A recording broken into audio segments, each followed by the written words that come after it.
Assalamu alaikum. Let's make sure we know.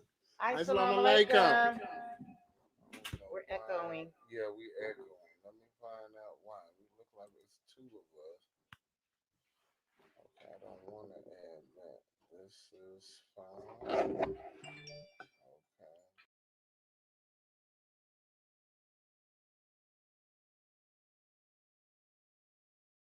I'm gonna add one. Okay, I should be okay now. I don't know why it's two of us on here. Can you exit one? That's what I'm trying to do. I don't want to do that. Why am I? Okay. Why won't it move?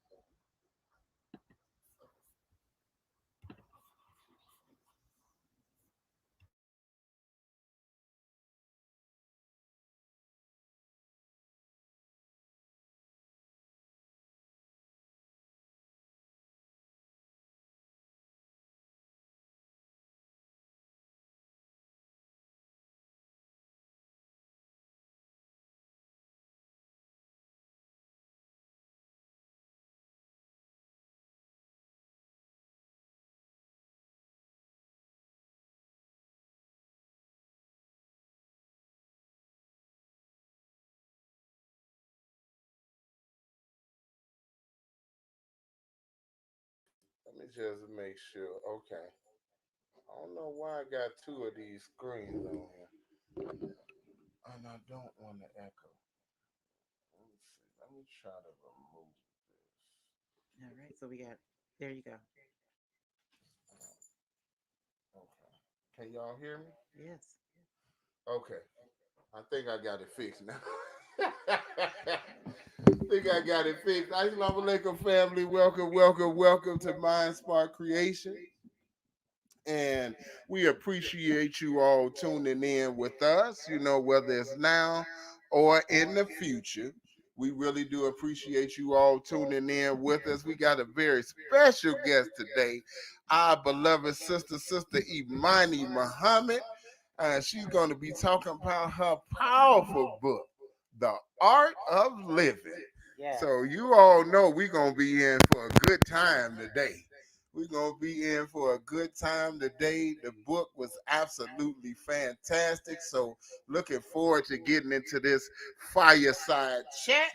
But you already know we're going to give you the product of the week. And then we're going to give you a little theme music and get started. All right, and the product of the week is Paximune. Paximune, if you don't have yours, let us know. We can get it to you. We are proud distributors of the Paximune that helps to modulate your immune system. You know that's something we need in an hour like this. That's right. So definitely if you don't have yours, just hit us in the chat, hit us in the inbox, let us know that you need to get your Pax Immune, okay? And we'll definitely get it to you. All right. Okay, and you know how we do it. We know it's early now. You know it's early. So we want to wake you up with a little bit of theme music.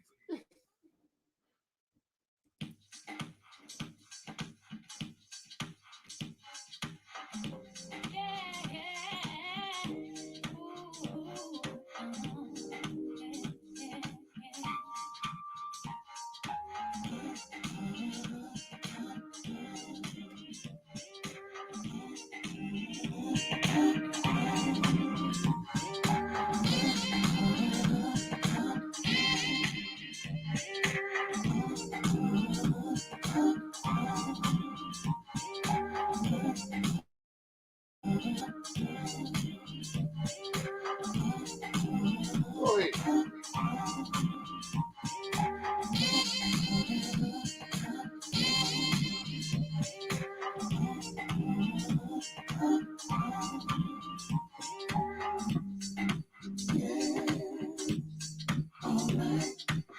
I thought we had another way that we take for example. Oh,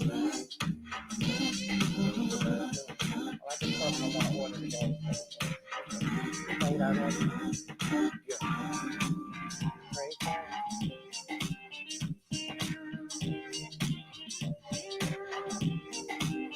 All right.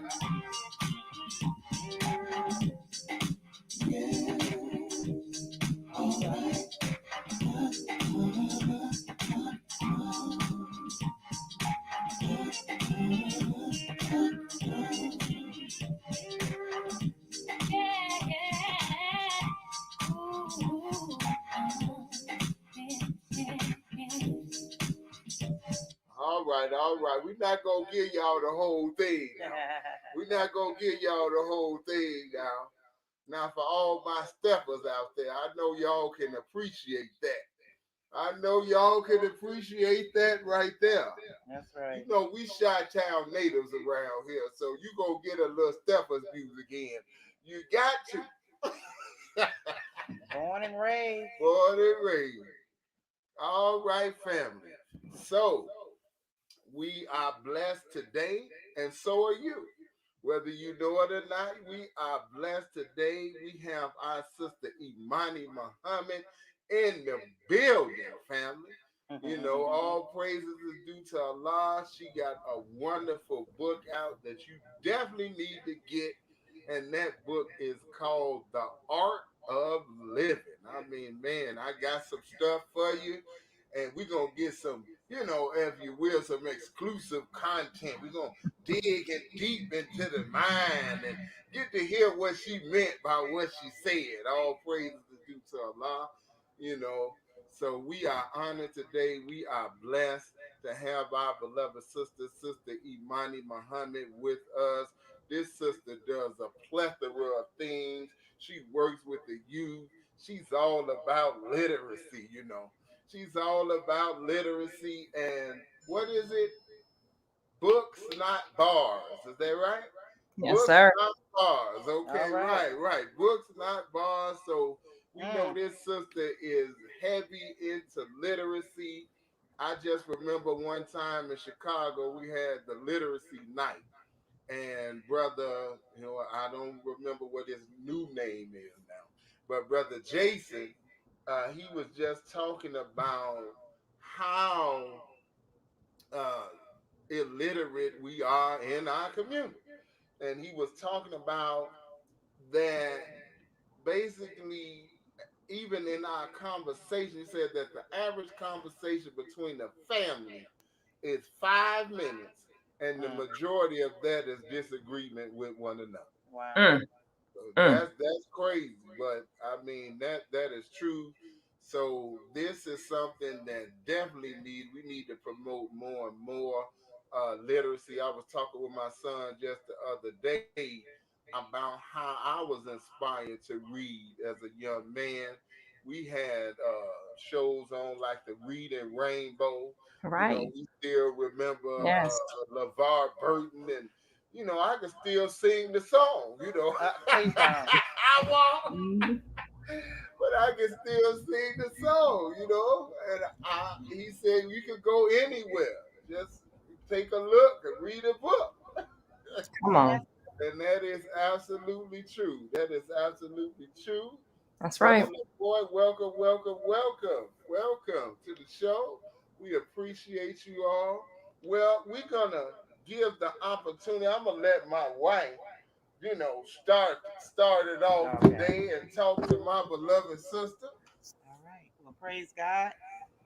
We thank Allah who came in the person of Master Farad Muhammad, to whom praise is due forever.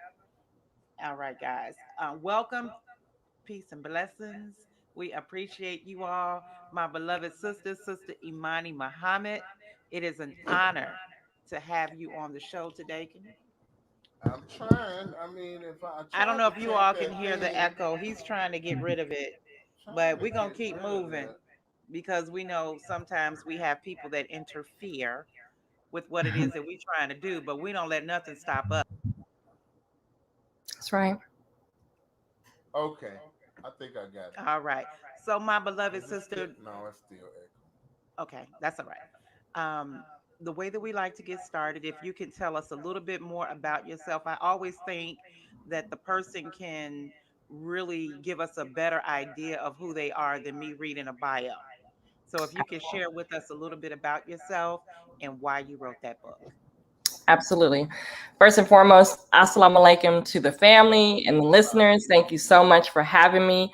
It is such an honor anytime I believe that, one or two or three or 1,000 of us come together and talk about information that's what we call revelation, right? Yeah. And so I love having this conversation. Both of your energy, mind you, I'm all the way in Portland, but I'm like ready to just jump through the screen. So the spirit is high. I love it. And I just had to say that part. So, for those that may not know who I am, again, I'm born and raised in Portland, Oregon. Yes, there are Black people there. So let me just get that out there. And it's more than my family. There's a few of us. We are here. And there's a whole history of how we got here, but that's not today's fireside chat. Okay. But we are there in Portland. We are here. I grew up playing basketball. I have an older brother. And at 16, I joined the Nation of Islam. I'm fast forwarding because I think these are very key points of how I got to writing the book that I wrote. Joined the Nation of Islam sophomore year at a Catholic school. And my brother had joined the nation. Right. My brother had joined the nation like a year ahead of me. And so I joined the nation, did not really know what I joined, but I just knew that I was always of the belief that if God was then, where is he today? Right. And everything that I read of the Bible and every scripture and every teaching that I had received was a really great history. But I was always looking for God today. Where is God today? So like if Noah and Job and all of those folks existed, great. I'm here right now. So for me, the Nation of Islam gave me a reality of God, a here and now of God. I didn't always understand the concept of Allah came in the person of Master Farad Muhammad, but I always knew that it was current and it made sense. So that was really the foundation of what drove me to the nation and joining the nation. And so on and on, years and years, I've worked with youth, as you mentioned. I've worked 20 plus years in youth development. And in 2010, I started my own nonprofit, which is called Youth Organized United to Help. And that may sound familiar because our 2008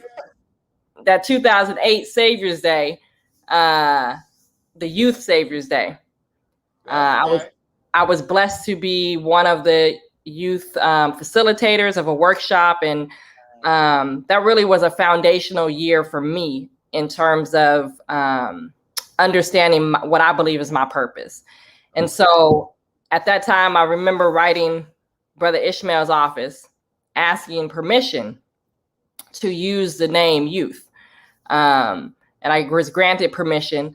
And from there, I started doing youth summits in my own city.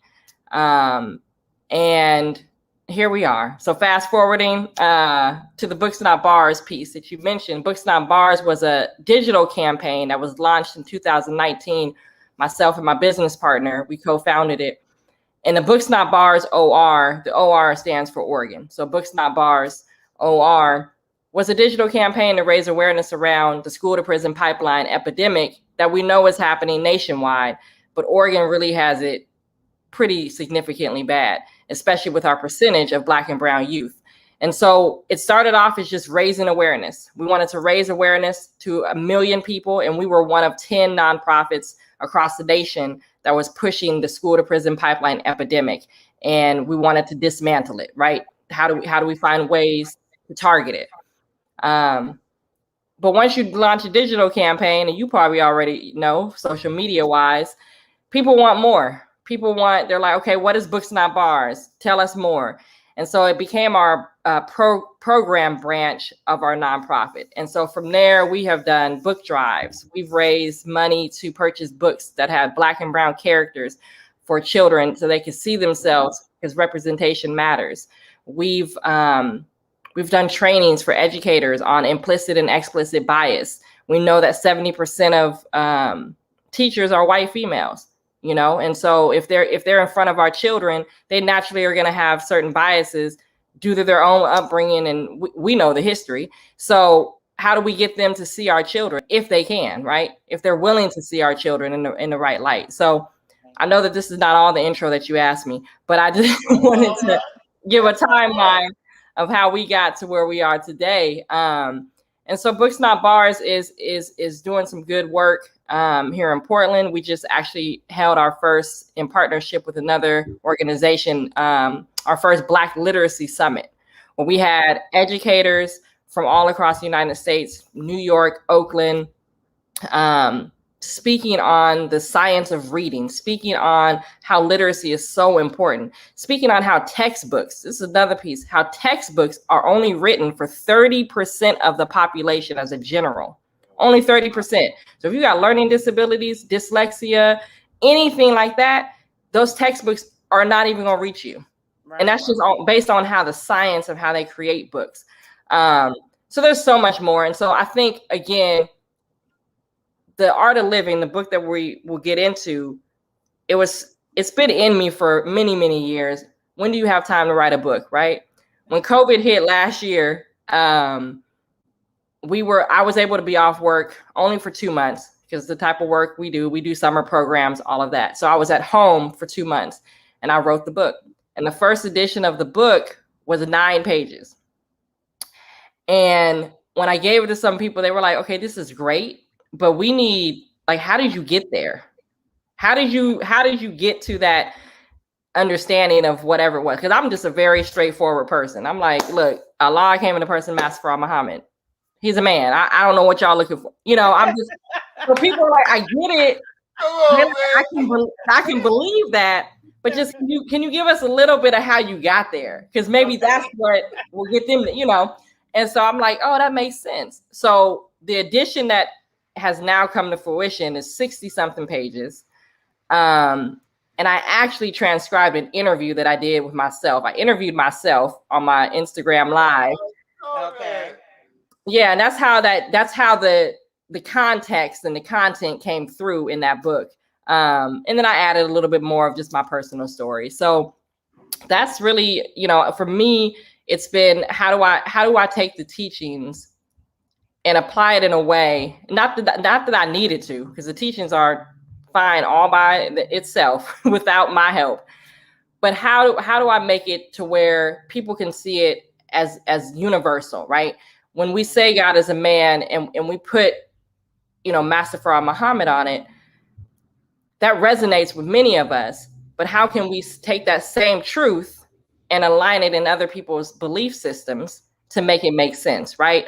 So maybe they don't name, you know, the God by this proper name, but maybe they understand that you and I are force and power and being, right? So how do we get people to understand that we have that same knowledge and power, but maybe not under the same language as the nation, right? And again, not that I needed to do that, but over my years, I've filtered everything through the teachings, everything that I've studied, every religion, every conversation. And so I'm able to find truth within that. So I'm gonna stop talking because no, you right on it, sis. That's I'm why we enjoying. invited you here to talk. That's right. Praise be to Allah. Understanding your journey, you know, really is going to help our audience, you know, to appreciate the book even that much more. You know, and one of the things that we're supposed to do is to raise the dead. That's the right. dead is everywhere, and when you're dead, you don't always comprehend the light, you know. So we do have to bring it to our people in a way where they can understand it, relate, and then bring them up to the understanding that God came in a person, the Master Farad Muhammad, you know. And so Minister Farrakhan does such an excellent job with that. When he's in the churches, he comes and show them Jesus, you know, and he expressed to them, you know, the life of Jesus, and then bring them up to modern times, right? You know, That's which is what the Most Honorable Elijah Muhammad wants us to do.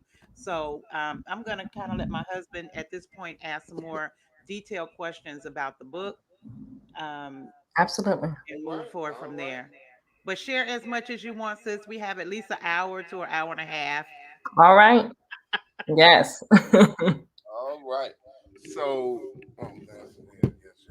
So I'm going to start with some quotes from this wonderful book, and then we're going to delve deep into the mind of Sister Imani. All right. So she said this.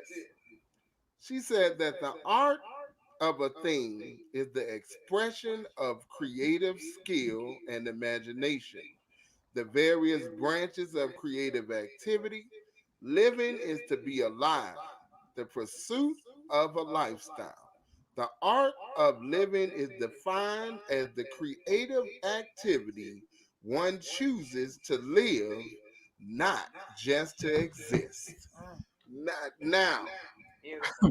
I'm like, okay, that's power pack in itself. I mean, so when you said that, the fact that you said the art of living, number one, which gives us some clue that there's like a paintbrush that we kind of paint our life with, and you got to use certain strokes and colors and all of these things to paint this beautiful picture called life. But what is the difference between living and existing? Mm, mm, mm, mm. Whew, praise be to Allah. When you hear your words or hear the words, because I can't claim it. When you hear the words again, it's like, wow. Yeah. So when we look at the Black community, I'll look at us first, but this is universal. But when you look at our communities and we look at how many of us are paycheck to paycheck.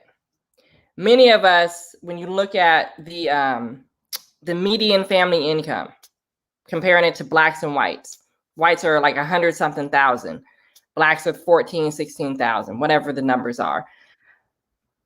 We literally are just surviving. And Sister Ava said it one year in one of her lectures, of many books, probably several times. But Sister Ava made it plain. She talked about how when you are surviving, your ability to create, your ability to think outside the box, your ability to have a future mindset is null and void. You don't think beyond the moment. You cannot create a reality outside of the natural what's happening right now. And so many of us are in that state of mind, which creates a society and a culture of what we see today. You see our young people, instant gratification, quick money, easily offended, emotional intelligence is zero. And a lot of that is because we're in a survival mentality. And so that's that existing. We just exist. We're here. But for me, the understanding of what art is, right? Art, that definition of art came from Jose Arguelles. And Jose Arguelles is a brother who has since passed, but he studied heavily with Mother Taineta and the Mayan culture. And the definition or the equation is energy multiplied by time equals art. And that, when I hear that, to me, that's the same thing as force and power equals God, right? So whatever we put our energy to, and we multiply that by the time that we do that thing, that becomes art, right? So the art of living is what are we putting our energy and minds to? What are we focusing on as human beings? Is it our purpose, or are we just here, right? So how much intention are we putting on our existence? And when we put our intention on our existence and we really work out our purpose in this life, then we can create art, which becomes our living expression of who we are, right? And so, again, these are just different play on words that we've been given in the teachings. We know that if we're not, it's like the science of business. Business is, you can be busy doing stuff, or you can be in the art of business, actually producing things, right? Moving your life forward. Many of us are busy running around in circles, surviving paycheck to paycheck, but how many of us are actually executing and living our purpose and leaving something for the next generation, right? Leaving, whether it's physical things or planting seeds for the next generation. So I think a lot of times when we you know, I've studied Dianetics, and Dianetics talks about the dynamics, right? Survival dynamics, and there's a certain number of dynamics, right? And apathy, and then there's tone levels that get into that. So when you're just existing, you're apathetic at times. Your tone scale is low. You know, we see people walking these streets right now, and they're depressed. They don't know left from right. They have no hope. To me, that's existing, right? We just here, and the breath in our lungs is what lets us know we're alive. But beyond existing, we got to get to thriving and living, right? Living life. I never want my son to just see, oh, mommy's just here. No, Imani and mommy is working, right? Mommy is putting things in place, and he can see an expression of living, right? So that to me, that's the difference between existing and living. When you're living, not that you don't have struggles, not that you don't, have high and low days and have moments, right? But when we're truly living, that's where you see civilizations and nation building, right? That's where you start seeing some products of stores and mosque and church or whatever. Like, that's true living, right? And so I think that's where, to me, that's why I love the nation, and that's what the nation is, the example of what true living is. We've got a lot of idealistic and a lot of scholars in our communities, but what are we producing? So that takes it from that existence stage and getting into that living stage. So that's how I see the difference of those two principles. And again, to me, it starts with our intention. What is our intention? How are we using our energy, breath of life? And what are we doing with it? Right. And what do we do with our time with it? Do we just let a whole day go by and say, I'll get to it tomorrow? Or are we waking up and saying, this is what I have right now, and let me execute for the future, right? Yes, wow. ma'am. Wow. All right. So that beautifully said, sis. Just looking at most of us, like you said, living paycheck to paycheck. We don't take the time. Right. And I think 2020 did allow a lot of people to see themselves differently and have to. It was like, it was still survival, but it was like personal survival. I'm Right. not going to get a job. I got to figure out how I can make it on my own, how I can do something with the skills that I've been given to make happen. Right. And I know personally, I've seen a lot of new businesses develop during 2020, Yep. and so in the midst of our existing, if we pull on the creative juices of ourselves and others, then we can start living and enjoying it. It becomes fun because Yes. it is that we love to do anyway. Right. Now we can, get some money behind it. Right. And I know for me, raising a couple of young girls, I wanted them to be creative. I wanted them to be free of stress of life, of what they have to do, and enjoy what they like to do and want to Right. do. Yes. I think we have to create an environment like that for our children, Yes. so that they can get in their spirit at a young age that it is about the true expression of God and not just going to make some money. Right. Right. And could I just thank you, because I want to say something on that too. We may know all the problems, and that's the thing. A lot of what I wrote in there is solution based, right? We know why we are in an existing state of mind, right? We know the factors. We know that it's set up, right? Like there is a reason that society and the unseen hand has us all chasing the way that we're chasing, right? Because again, if you're never living, then I can take everything from you. Right. I can take everything from you. So there's a reason, but I just want to acknowledge that to whoever's listening, because it's not that we're stepping over the causes, but what we are saying is that now that we know this is a situation, what is our personal obligation and our personal accountability to help ourselves, right? Think outside the box, help ourselves not be in this rat race, as Bob Marley called it. Is a rat race. We just chasing, somebody else's dream. So I just wanted to name that. It's not that we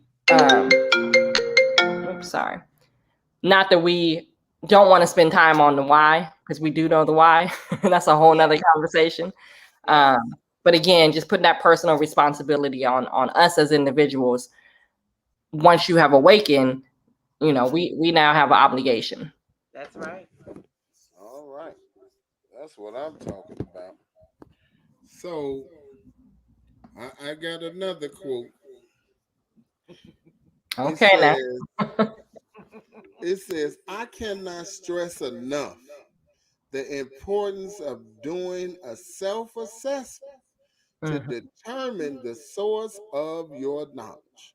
Do you get your knowledge from TV, parents, radio, social media, or friends? The source of knowledge determines how you can move to the next step of wisdom. Now, here's my question on that. That's beautifully said. How does one go about the assessing of themselves to determine where that knowledge comes from?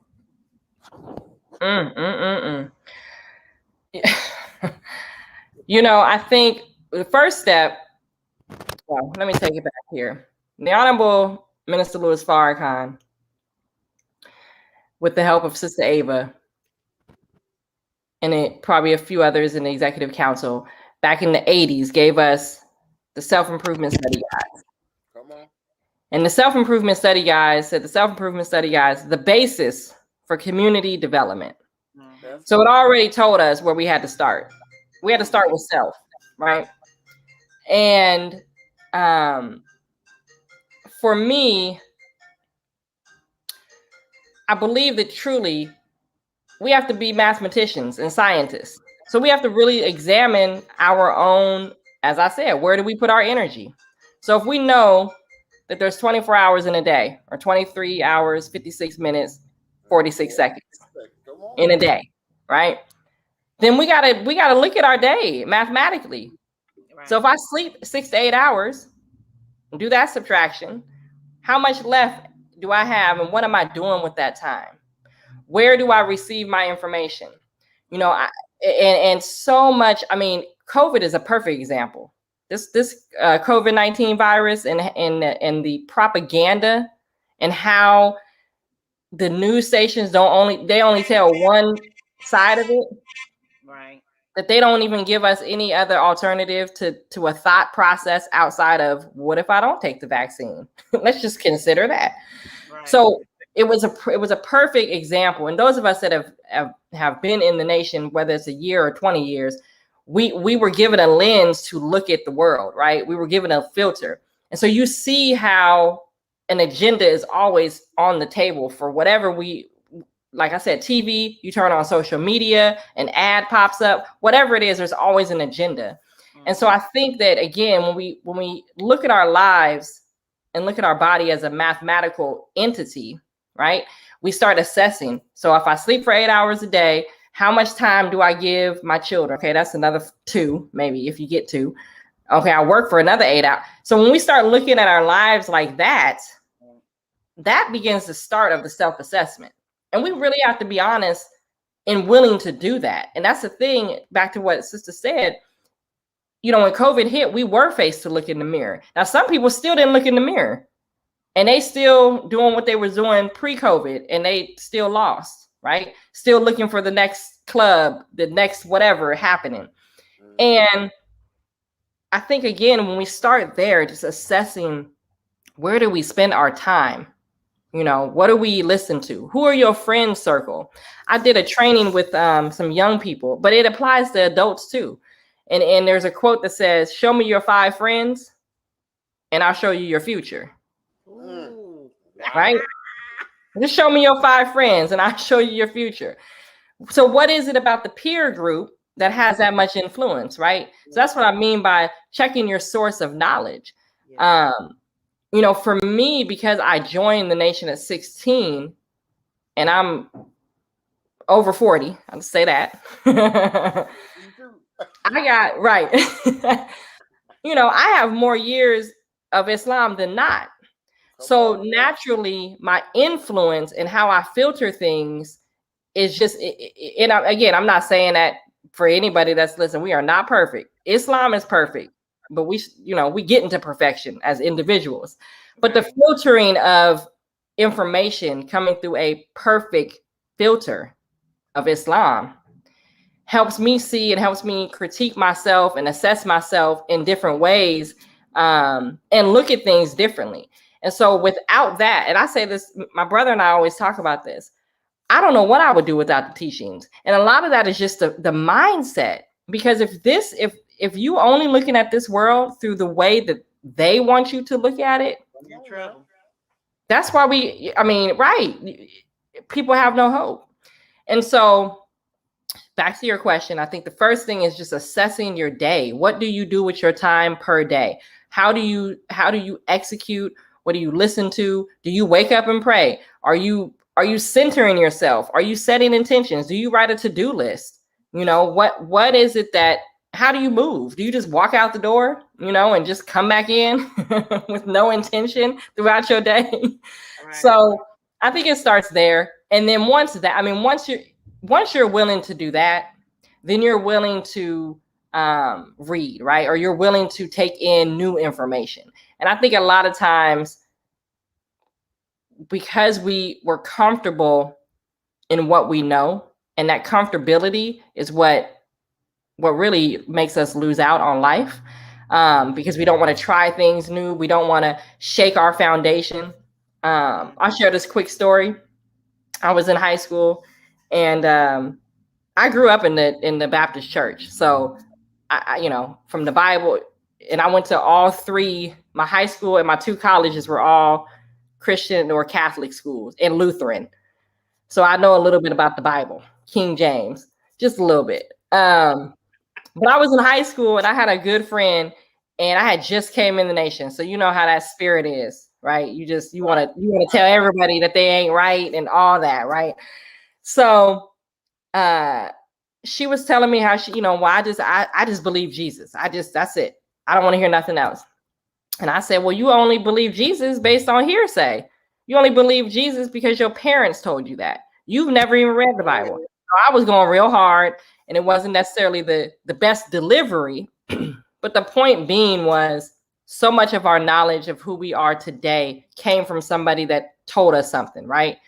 Or our parents said, well, we're just going to be Baptist, and here's a few scriptures throughout the Bible of the New and maybe one of the Old Testament. And you just got to believe it, and then go to church every holiday, and you're good.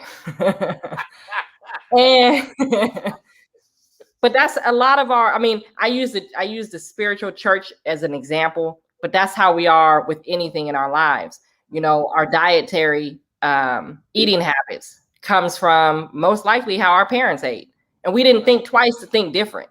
We didn't think, oh well, let me think outside the box, right? Because we weren't necessarily taught to go against what was given to us. So we have adults now to this day that haven't even looked in the mirror, haven't even thought about, why do we do what we do?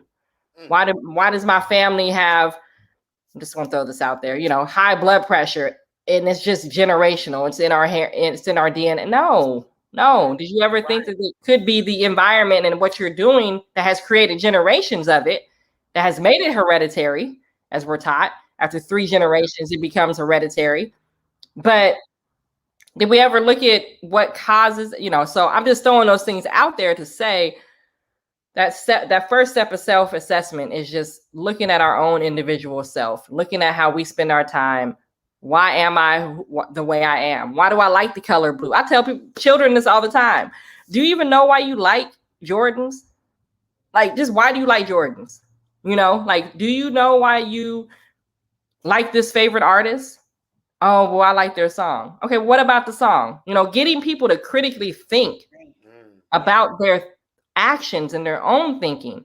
And I think that starts with just, again, looking in the mirror. But there's tools for that, So we were given self-improvement study guides. And I implore everyone to get the self-improvement study guides. Yeah. You can go through all 21 of them. But you could also go through 1 through 5.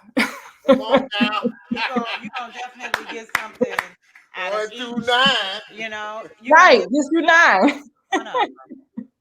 Right. It made me think though when you were talking, sis, that the most honorable Elijah Muhammad said, and basically in action, you take student end result of what it is they're trying to accomplish.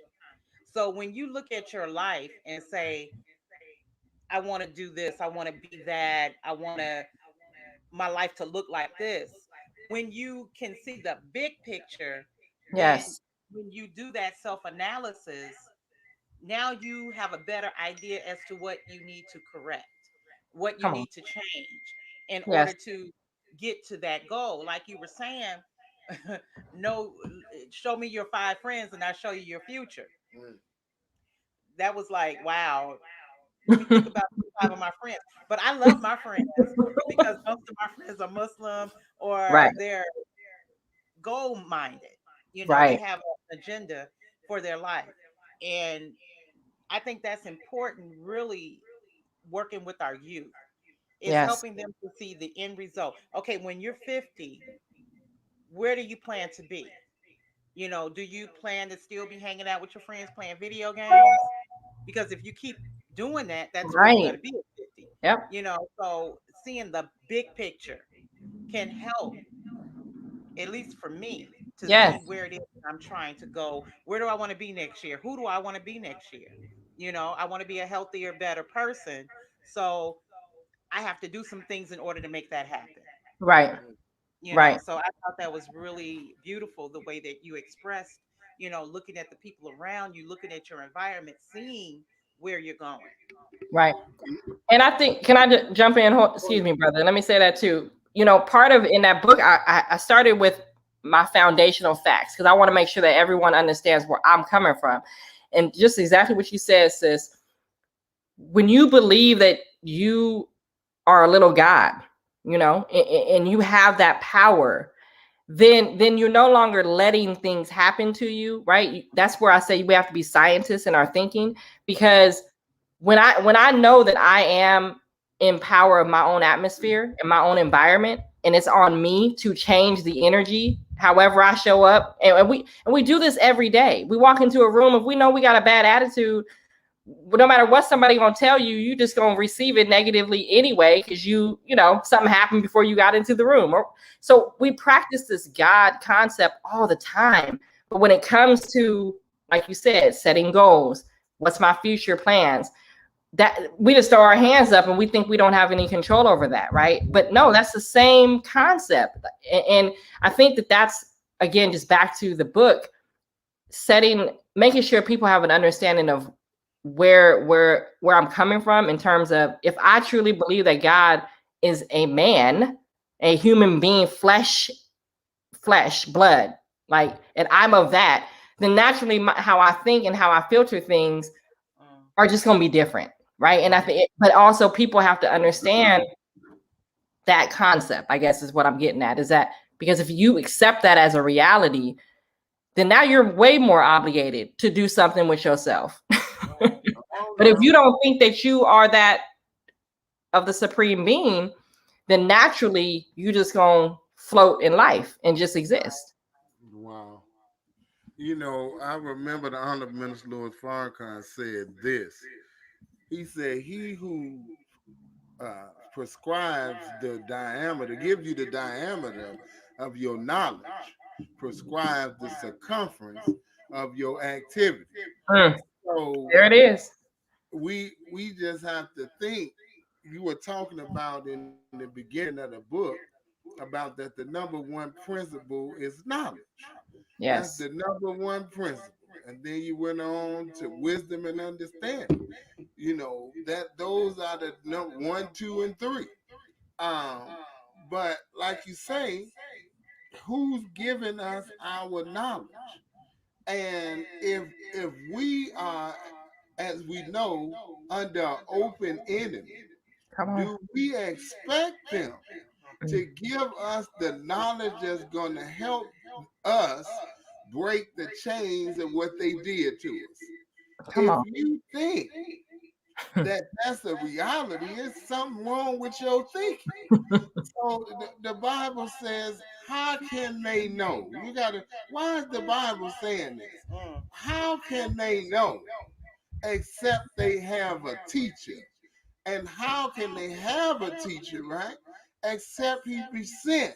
Come So, on. in other words, the Bible telling you right there, it's a circumstance, a situation, an environment that these people that they're in that's creating what you see, and those who want it are going to continue doing what they're doing unless an outside force interacts with you to help you break away from what it is that they taught you. Mm-hmm. Man, so when you said the number one principle is knowledge, that's what hit me. I'm like, he Right. who prescribes or gives you the diameter of your knowledge Yes. prescribes the circumference of your activity. Then you went on to talk about how you have to test your knowledge. Yes. You have to test it and see how it's working for you. How did that work when you did that? How did that work when we did this? But most of us are reactive people. See, we like you say, we got the reactive mind, but we are reactive people. Right. Meaning, oh, okay, it's a fire now. Now I got to run out of the door and get out of here. Huh? Yep. No. Okay. Yeah, it's a reactionary thing, and not being proactive.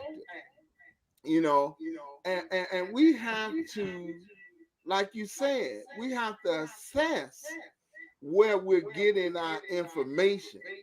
Here's some food for thought, just Mm-hmm. really quick.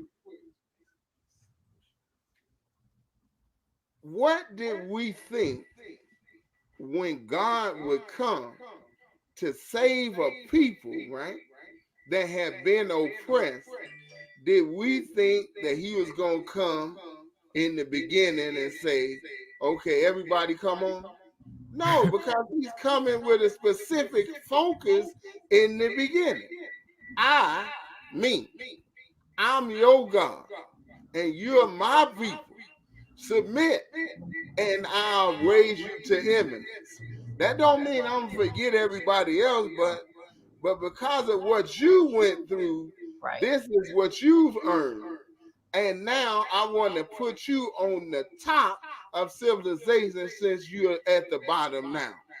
But did we think for a minute that when God came that he was going to give you the universal first before he operated on the mind of the sick people?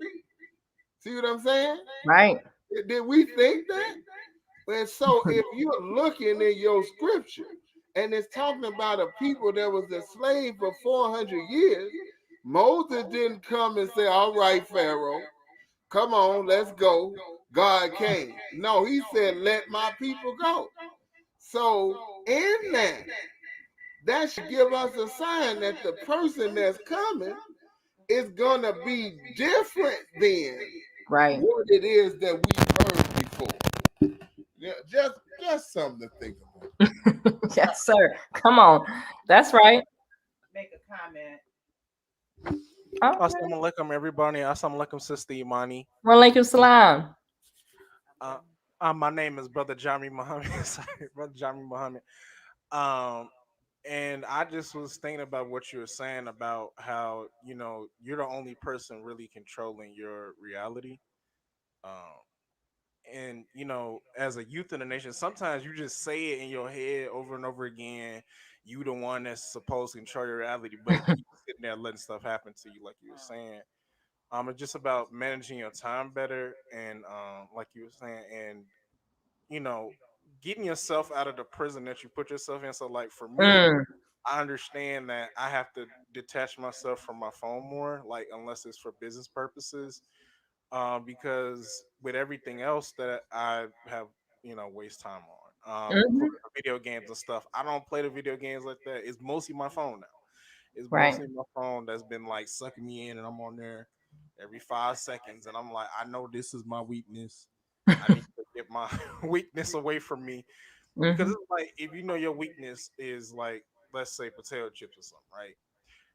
don't put them on the refrigerator and expect yourself to be like hot potato chips. Right. Until you get to a point where like you don't need it no more. Like for me, my weakness used to be popcorn. Mm-hmm.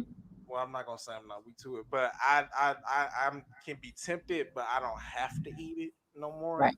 Right. because I understand that's bad for my health. And you just have to make sure to change, like you were saying, to change your life around. And what's the name of your youth group again?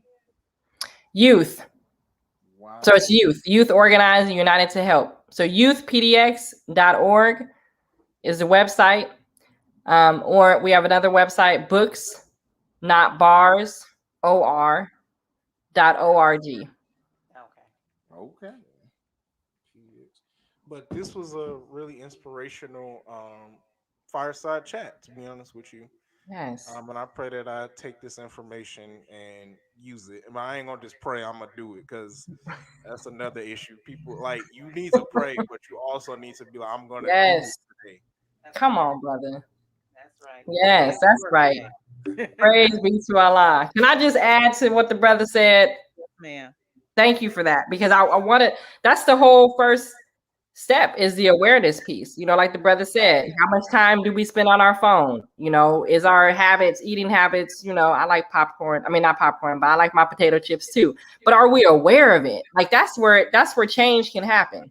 It's just the awareness piece, brother. And so when he said that, that's a lot of times just step one, and doing things in moderation, right? So again, I saw a meme that my sister posted, and I think I said it earlier, but Islam is perfect. Muslims are not. Don't get it confused, right? Right. Now, that doesn't give us an exemption to not strive to be perfect. Let me say that for those in the back. We got to strive to be perfect. But at the same time, we're going to make mistakes. Right. We're not going to always eat one meal every other day and only eat navy beans and whole wheat bread and whole milk. Like, come on, let's be real. Now there are those that are, and may God continue to bless them, right? Right. But also what we don't want to do, and this is what I want to say to the brother, we don't want to flip it and beat ourselves up when we're not doing what we know we should be doing. Because that's the other piece to self-esteem, and the other piece to the psychology of our mind is that we can get ourselves so much in a rut and beat ourselves up, especially when we have knowledge, right? When we know knowledge. Right. But also the application of the knowledge becomes the wisdom and then the understanding piece. And a lot of times we have a lot of knowledge, but we haven't learned how to apply it. And then we beat ourselves up because we say we know, but we haven't really practiced the tools and the habits to make change in our lives. And so a lot of times our people, we get depressed, we get sad. We're like, oh, I know I'm supposed to do better, and part of that is just because we haven't learned the tools to do differently. So that's the other piece too. I want us to share for the young people. Mm-hmm.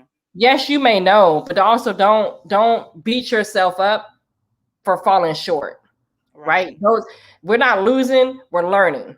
Right? That's These right. are lessons. So every time we get to another level of degree of knowledge, there's a stronger struggle, right? A struggle, or a higher degree of struggle.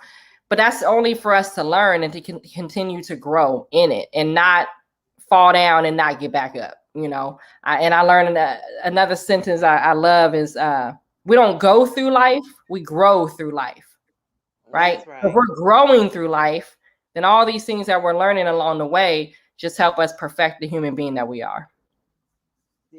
Very well said, beloved. That is so important because I think a lot of when we're younger, we spend so much time beating ourselves up that by the time we get to our 30s, we wore out. And so of course by the time you 40, 50, you just don't care anymore. So, Right. I think if we start out younger, understanding that we grow through life, this is a journey. It's a process of learning. We live in an imperfect world and we're striving to be one with God in this imperfect world. So, because there are so many temptations and elements in the universe that Mm-hmm. we have to, deal with, we still strive every day to be our absolute best, to be one with Yes. God, and then when we don't meet our goal, then we learn from that. And then the next time we're faced with that, we'll pass Right. because we learn. Right. Instead of, oh, I'm horrible. I did terrible. I didn't, you know, do this right. So then Mm-hmm. time it comes up, oh, I'm gonna fail because I failed before. Yep. Instead of Yep. learning the lesson that, you know, of what we experienced to say, Right. oh, okay, I made a big mistake. I didn't Right. like the way I felt after that. I'm not doing that one again. And be okay with that. Forgive Yes. yourself, so that we can move on. The art of living is such a beautiful title. And it's such beautiful words for us to really parse, so that we can see that this is what God has given us so beautiful. It is artwork. The body itself, Mm. Come on.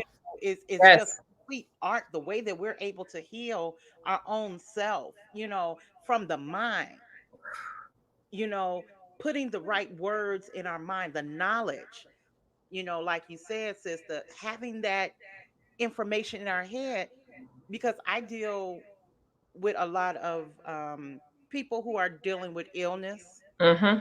And a lot of times the mindset, Yep. I'm sick, you've accepted it. You accepted that this is my reality. Nothing else is going to change. I'm on 9 pills and Yep. I'm still going to eat my bacon. See, your mind is messed up. Right. You got to get that Yes. right knowledge, and live on the word of God. See, when I don't know, it talks about in the Bible about the water, Mm-hmm. the mind Mm-hmm. being on the water or something like. I'm Mm-hmm. sorry, I'm not perfect with scripture, but what I understood was Mm-hmm. Mm-hmm. is that when you think on God and think on His words and think on His Spirit and His energy, and then you envelop yourself in that. Yes.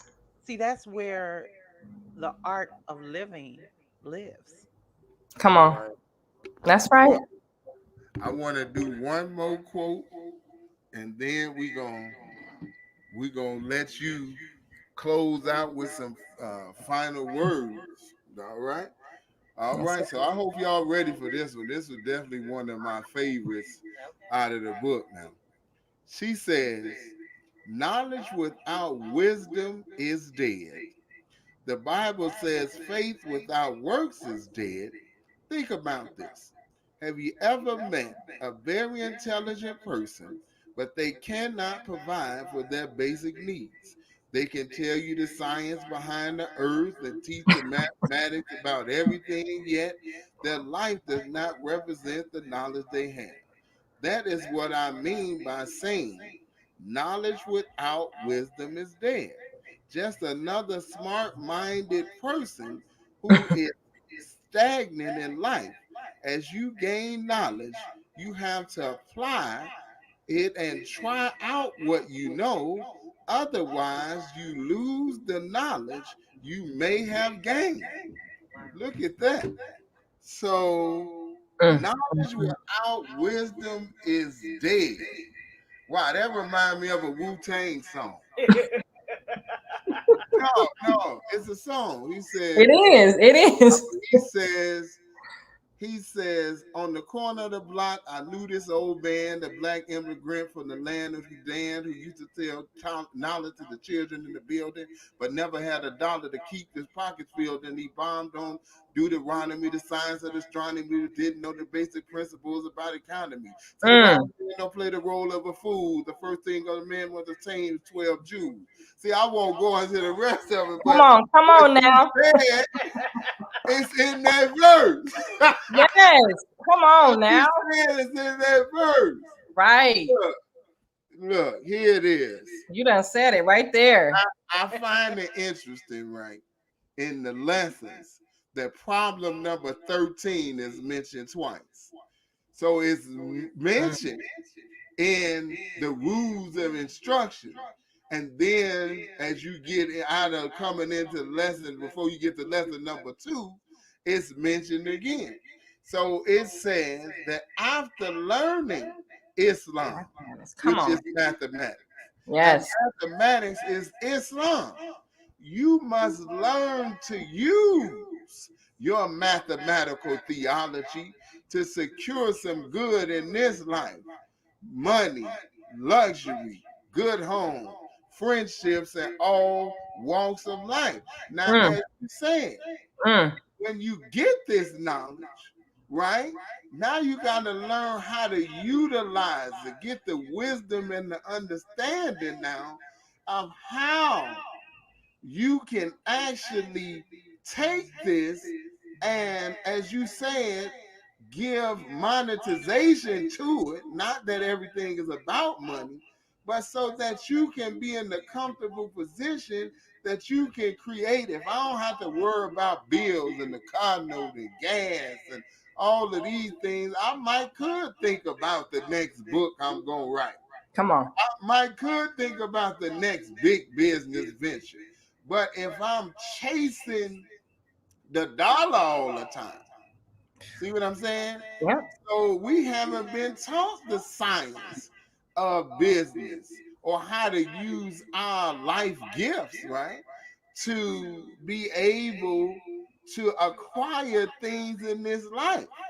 And a lot of us, it's so hard, it's so this, it's so that. How many people we know that don't have the greatest education, but they become rich beyond belief because they just said, well, this is a great product, you should get it. And they don't really have all the science to how they did it. Right. But they did it. You see what I'm saying? Absolutely. Yes, ma'am. Absolutely. Well, you could touch on what you said right there. Well, you just you came with my hip hop influence. So, you probably picked up on some of that in the art of living, because hip hop is okay. It's you know what? No, I'm honored I love that that's what came up for you, because in my journey, I traveled to New York in 2003. Okay. And I visited the Allah School, Nation of Gods and Earth out there. So it's interesting that Wu-Tang. We already know Wu-Tang's influence on the game. Yeah. Exactly. Come on. So yes. I think one of the things, and it's funny that that's the quote that you came to, because as sister and I were talking, and as I was listening to the young brother, I was thinking of that part in the book where I talked about the smart minded people. And so you went there. So, so much of what we do in life is gain information, right? And again, and our goal is, what do you do with that information? What are you doing with it? And I say this too, and this is for the believers. How can we say our God is our God, and we don't look no different than those who say God is a spirit, right? So if our lifestyle don't look no different, then don't tell me about supreme wisdom. Don't tell me about your supreme mathematics. None of that matters if your expression, your outward expression of life, doesn't look any different than the brother or sister who has no knowledge at all.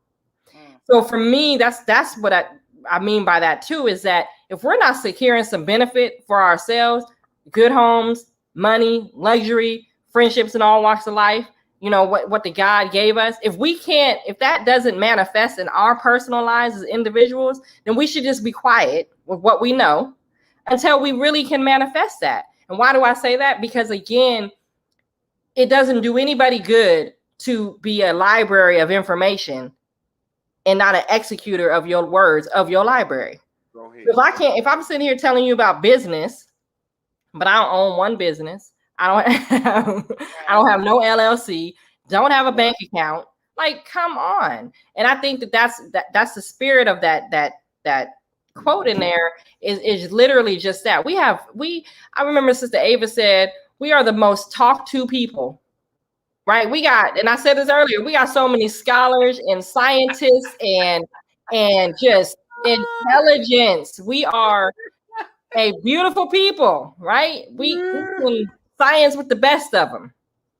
But again, if that science don't produce something physical, right, that people can see, that, oh, that knowledge changed your life, and here's what I see, that testimony don't line up, then we just need to be quiet and we need to just work.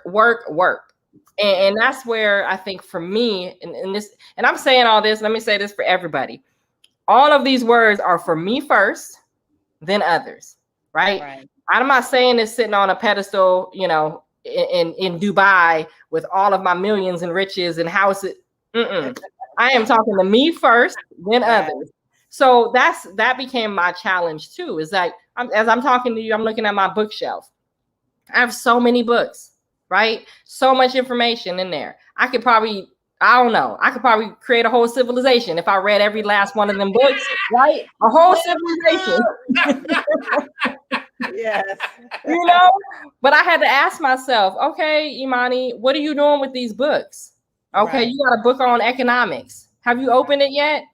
Right? Like, why do you struggle with money? What is your relationship with money? Right? And so I had to have these conversations with myself of, okay, starting with a base knowledge, starting with information. So I say all that to say, and it's a challenge for all of us, is that, you know, those 3 steps, and I can science up that problem 13, and I'm gonna do it real quick because I gotta say it.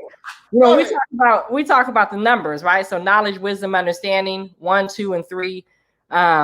If we talk about the knowledge and wisdom, right? So step 1, step 2, you add 1 and 2, you get 3. So that's easy mathematics. And the third step is that understanding. When you start talking about the problem book and bring in that problem 13, well, 1 plus 3 is 4. And we are taught that 4 is foundation. So when you get from knowledge, wisdom, and understanding in that intellectual conceptualized pieces, then you can begin to manifest the foundation, which is that physical piece. Because I truly believe, like Sister said earlier, that mind, right? We're 70% of water, and water is a sign of life.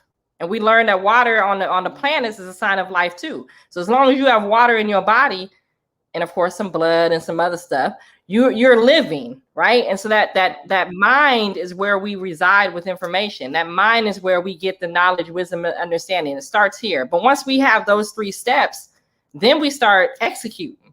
And the execution to me is that foundation. Step 4 is producing. Right. So now we take what we know and we should start seeing some evidence of what we know. And that evidence can be as small as doing for self. That evidence can be as small as, you know, controlling our diet, being healthy. Right. It can be as small as just being able to pray 5 times a day. Right. It can be those execution pieces. It also can be as big as building a hospital for your people. You know, that execution can be as big as building a grocery store and all the things. So, but again, everything that we're talking about is also about step 1, self-awareness. Know who you are first. Be willing to critique yourself. Be willing to analyze, assess, and then put people around you that are going to help correct you, not appease you. Right? That's when we're talking about our friendships, our friendship groups. I don't want nobody around me that's going to keep me in my own filth or sin. Right. I need people to be my fan of when I'm doing wrong. I need people to correct me when I'm doing wrong. And then at times throw their hands up and say, if you don't change, I can't be around you. And we got to be that to one another because that's the accountability piece. Right. That holds us accountable to the information that we say we know. And then, you know, in the nation, it's easier to do that because, you know, we got our restrictive laws. We have different tools that help us help each other. Right. So, you know, I love this conversation. I know we could be here for a while. But I thank you all for giving me the opportunity to just expound and have further conversations about what I truly believe was inspiration. I do most of my work being inspired. And then once the inspiration comes, I'm like, oh, I got to put the things around it. That's how the nonprofit came about. That's how the different things that I've been blessed to vision and come through with the help of Allah has always been inspiration. And then from there, I'm like, okay, I said I was going to do what? Okay, I need to, what's step 1? Now it's time to make it happen. But that's the beauty of, I truly believe that's the beauty of living and not existing. That's and good. following that spirit that I believe that God has given all of us. We just have to tap into it, hear it more, and then again, be around people that will feed the spirit and not kill the spirit. And Right. so, I hope that people, grab the book. It's on the website. It's on sale for $19.19. But also use it for your young people, right? I didn't write the book for adults. I mean, I wrote it for everyone, but I always have young people in mind because I'm always committed to, if we can get young people to critically think about their life early, then they will begin to not follow trends. They will begin to set their own path in life and Right. have limited influence of others, because that's where it starts. Our young people are just following whatever's been told to them. If we can get them to stop down and think about who they are, think about why they like what they like, think about, just think, critically think, then we can have a different generation and different outcome. So Right. grab the book, do a fireside chat with your family, with the That's book, right. That's over right. dinner. Read But it together. Be yes, have literacy in our own have home literacy. That's right. with our Absolutely. youth.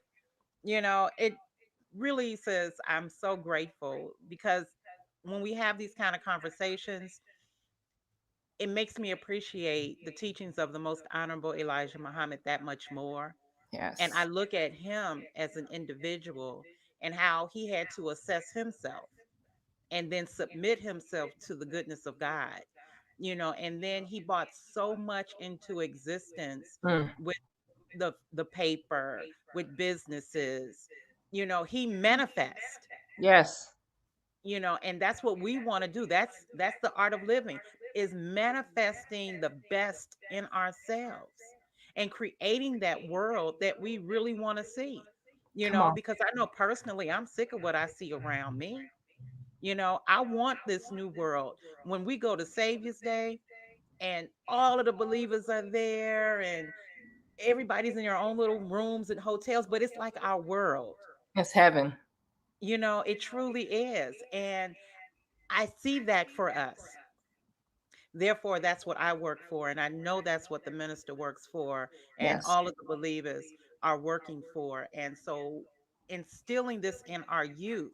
And this year we saw it, 2020, because Mm-hmm. Savior's Day was handled by 2021. 2021. Thank you. Was Mm-hmm. handled by our youth. And it was Mm-hmm. so beautifully done. It was a wonderful Savior's Day. Yes. And I still saw the world, even though we physically wasn't there.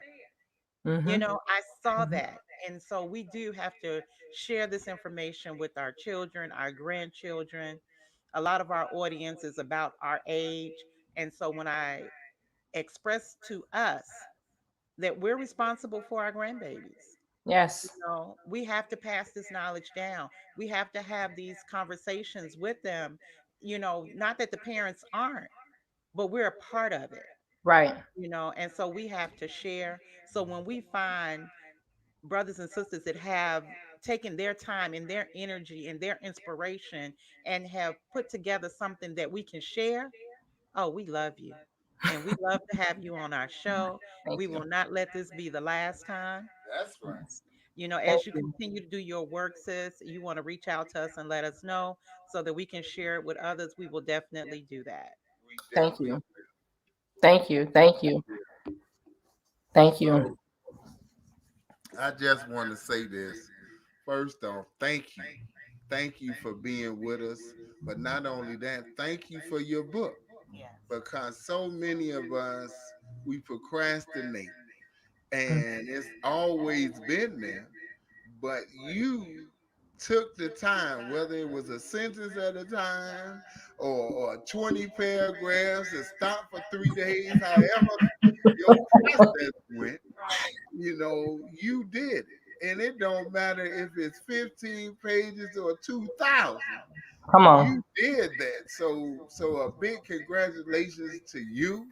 All praises due to Allah, and definitely, we appreciate it because I'm reading. I'm like, this girl is dropping jewels on here.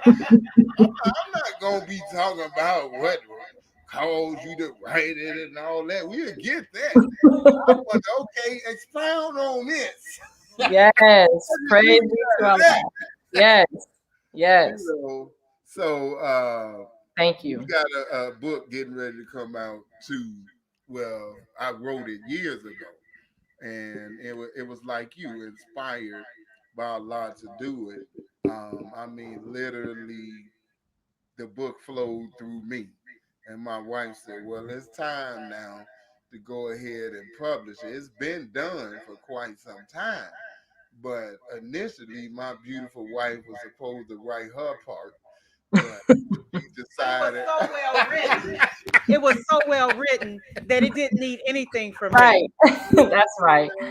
So initially, but that's what we're gonna be doing. So you'll be seeing it probably a little later this month. We just gonna start with the conversation and everything like that. The book is written, and we're gonna do what we need to do to get it out there. But you definitely have inspired that. I was gonna do it, but you pushed it over the edge with me reading and like you said, not being a man of just holding the knowledge. Go ahead and put it out there.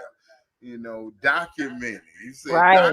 documentation is important among us, especially 35 and up, right? Right. It's real. Yes. Come on now. 35 and Come up. on. So, Yes. as you can see, I actually did read your book. You did, brother. You really did. And I keep saying sometimes you forget what you wrote. And so I'm like, yes, brother, thank you. Yes, I'm honored. Yes, Thank you. ma'am. Yes. Yes, ma'am. Well, again, sis, if you got any closing words, please tell everybody how they can get the book. I did put it in the chat, and also about your youth organization. But let us know how we can get in contact with you and any closing remarks that you have. We appreciate you. We thank Allah for you. May Allah continue to bless you. I got a reason to come to Oregon now. There we go. That's right. Yep. And just a quick trip, a couple days. Yeah. Yes, Absolutely. ma'am. So I'm gonna give way for that. Absolutely. Well, once again, thank you all. Thank the listeners for tuning in. This is a beautiful, beautiful show, Fireside Chat, and I definitely want to come back and we could talk about all types of things. But I love the conversation, love the energy. These are now my brothers and sisters. And for anyone that wants to get the book, head over to Traveling Pillar, Traveling with 1 L, Pillar with 2. That is my business. You also need some incense, some soap, some crystals, some sage, whatever else. Feel free to, Yeah. That's the queen of rap right there. You better stop it. Okay, well, yep, there you go. Yes, there we go. I already saw that. I said, okay. So head on over to Traveling Pillar and get what you need. While you over there, go ahead and grab the Art of Living book.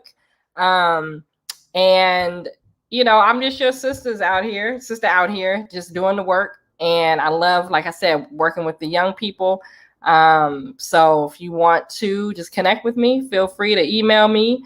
But again, thank you all for having me. And I will leave you all with this. Everyone has a book. We are a book.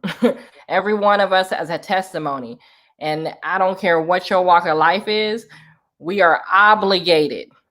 And I say this because I truly believe this. We are obligated to tell our story because you and I and everyone that is living make up the creator. We are Allah, right? We make up the creator. We represent the 99 plus attributes of Allah. And so it is on us to tell our story. Yeah. My journey is my journey, but my journey helps someone else that has a similar journey, that had something similar. And those similarities is what sparks interest. And then that interest is what sparks desire and will. And all of that is what we need to be able to execute. And so all of us, tell your story. I don't care if you don't want to write it, that's fine. What did I do? I transcribed an interview. I didn't write them all those words. Like I did not sit at the computer and type every last one of those words.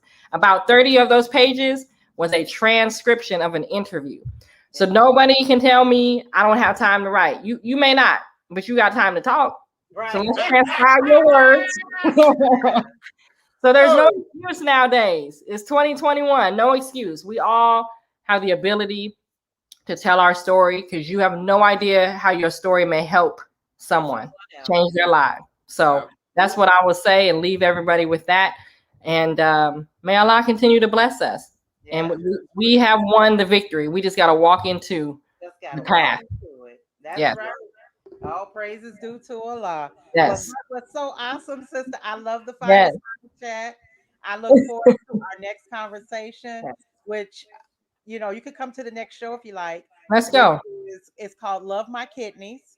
It is a show that we started about a year ago because I started on dialysis. I was diagnosed in Mm. 2014 with chronic kidney disease, and I have been winning the battle ever since. I know that's right. Continue to win the battle, and like you say, I tell my story, my journey, so that I can help others understand that if we do things naturally and Come on. create a natural environment for ourselves and have the right mindset, the body will heal itself. God is Mm. that kind of good that Right. He has designed us to be healers of our own selves go ahead. and healers of others.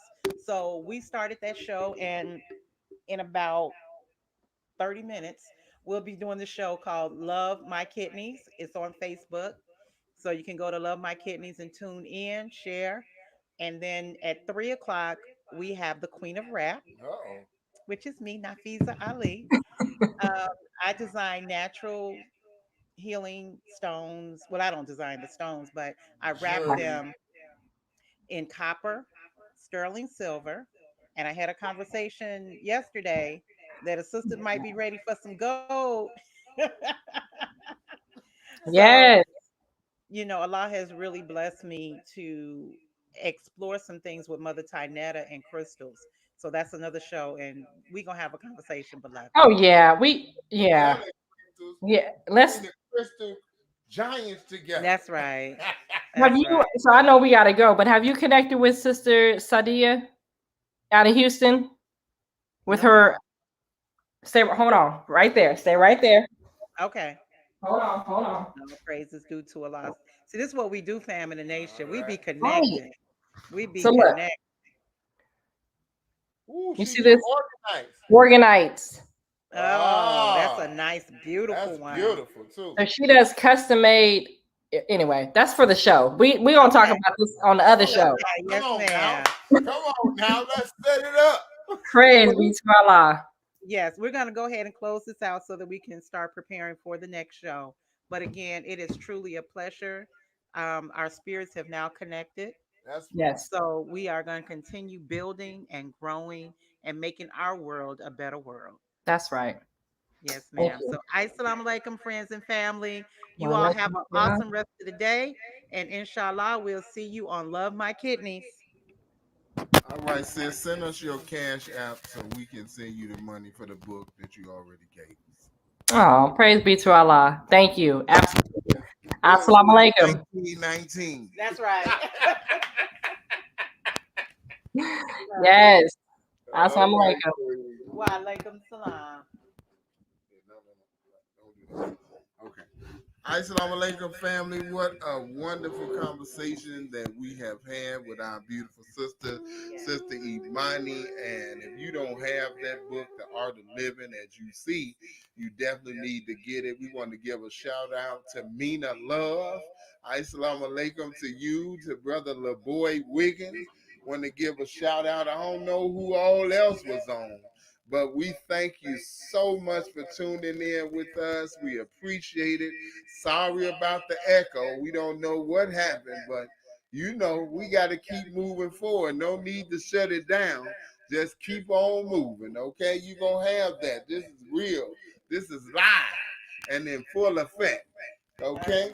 So, family, once again, we just want to mention about the Pax Immune right here. If you don't have yours, you should definitely get it for you and your household. We are proud distributors of the Pax Immune. We already did mention the Final Call newspaper, so if you don't subscribe, then we definitely want you to do that. You can Google finalcalldigital.com, or adopt a Muslim in your neighborhood. All right, and they'll be glad to bring you that final call each and every week. All right, family. So again, we thank you so much for tuning in with us. Come on over and join us on Love My Kidneys. In a few minutes, we're going to go into part 2 of how to eat to live and disaster preparedness. You don't want to miss that one. We're going to have a few words by our brother Imani Muhammad, and we're going to continue on in that conversation. So come on over to Love My Kidneys right here on Facebook. We'll be starting in about 34 minutes. We look forward to seeing you there. We love you all, and there's nothing you can do about it. As our brother Jake says, we love you. And remember to be the best because you are the best, and to continue to let the spark in your mind create a new reality. All right, family. Inshallah, we'll see you over at Love My Kidneys. Assalamu alaikum. Assalamu alaikum.